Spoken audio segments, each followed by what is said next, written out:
99% of people that say stuff like that are not willing to do what it takes to make their dreams come true. The Marines have a saying, everybody wants to go to heaven, but nobody wants to die.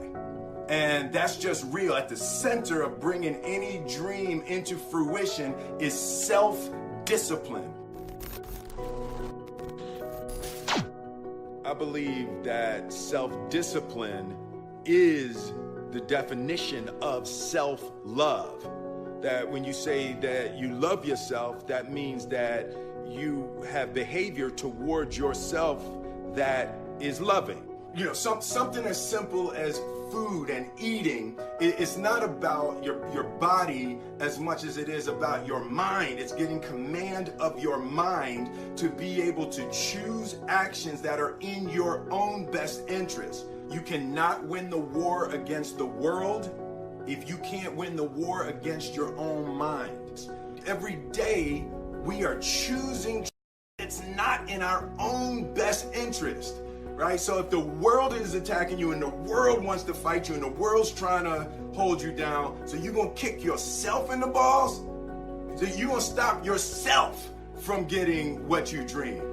And I think the word discipline has kind of gotten a bad name. We think about it in terms of punishment. I'm not talking about discipline in that way. I'm talking about discipline in the sense that you forego immediate pleasure for the exchange of long-term self-respect. Self-love is, hey, look, I know you got a test on Monday, you know, and I know you really want to go out with your friends. It's Saturday night, you want to go out, but if you fail that test, you're not going to feel good about yourself. You know, I love you too much to let you go out tonight. Self-discipline is self-love. If you want to be happy, you have to love yourself, which means you have to discipline your behavior.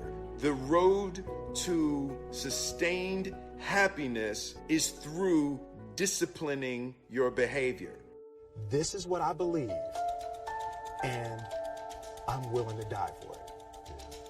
Period. It's that simple. I know who I am, and I know what I believe. I know who I am, I know what I believe. That's all I need to know. And that's all I need to know. So from there, you do what you need to do. It starts right here. If I don't believe nothing, if I don't believe it, then nobody will. Nobody will believe it. I think that there's a certain delusional quality that all successful people have to have. You have to believe that something different than what has happened for the last 50 million years of history. You have to believe that something different can happen. It's almost a kind of innocence. I don't want to be an icon. I want to be an idea. You know, I want to represent an idea. I want to represent possibilities. I want to represent magic, right? That you're in a universe and 2 + 2 = 4. 2 + 2 only equals 4 if you accept that 2 + 2 = 4. One thing that I truly tried to communicate in the interpretation of Ali is the complex simplicity of greatness. Yeah.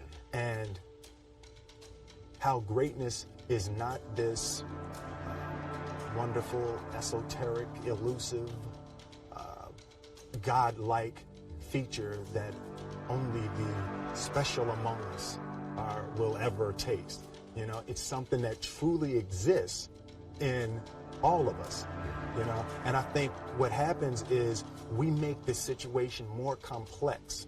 You know, the normal among us, make it more complex than it has to be. Because we're looking for complexity. There's got to be something complex to understand. It can't be that easy. No, it can't be that easy. Fundamental and that big.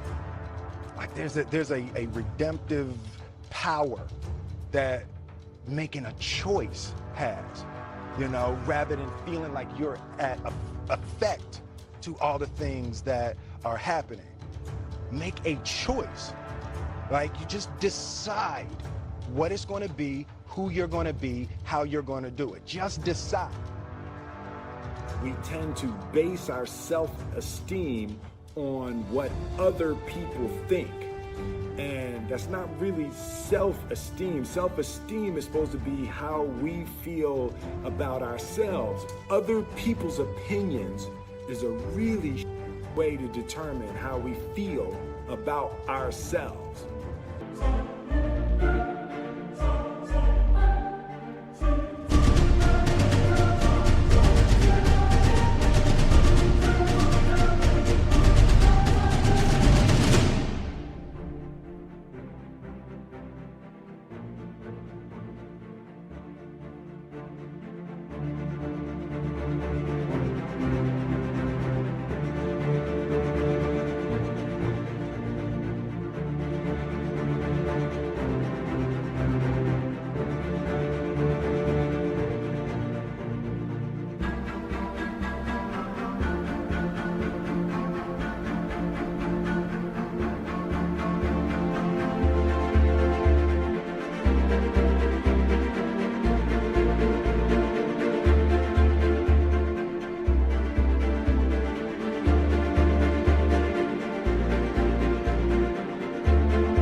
I can create whatever I want to create. If I can put my head on it right, study it, learn the patterns, and you know, it's hard to put into words, some real metaphysical, esoteric nonsense, but I feel very strongly that we are who we choose to be.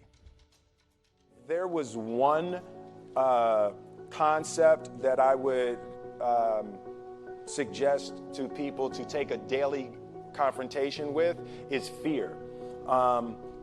The problem with fear is that it lies. Why were you scared in your bed the night before? What do you need that fear for? Just don't go. Why are you scared in your bed 16 hours before you jump? Why are you scared in the car?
Why could you not enjoy breakfast? What did you need that? The fear is fear of what? You're nowhere even near the airplane. Everything up to the stepping out, there's actually no reason to be scared. It only just ruins your day. You don't have to jump. And then in that moment, all of a sudden where you should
be terrified is the most blissful experience of your life. And God placed the best things in life on the other side of terror. On the other side of your maximum fear are all of the best things in life. You realize at the point of maximum danger is the point of minimum fear. You can't be scared to die for the truth. The truth is the only thing that's ever going to be constant. And you can't fear what might happen to you if you were to tell the truth. Because what happens to you if you don't tell the truth is worse than telling the truth will ever be. You don't try to build a wall. You don't set out to build a wall. You don't say, I'm going to build the biggest, baddest, greatest wall that's ever been built. You don't start there. You say, I'm going to lay this brick as perfectly as a brick can be laid. There will not be one brick on the face of the earth that's going to be laid better than this brick that I'm going to lay in this next 10 minutes. And you do that every single day. And soon you have a wall. And I think psychologically, the advantage that gives me over a lot of people that I have been in competition with in different situations is it's difficult to take the first step when you look how big the task is.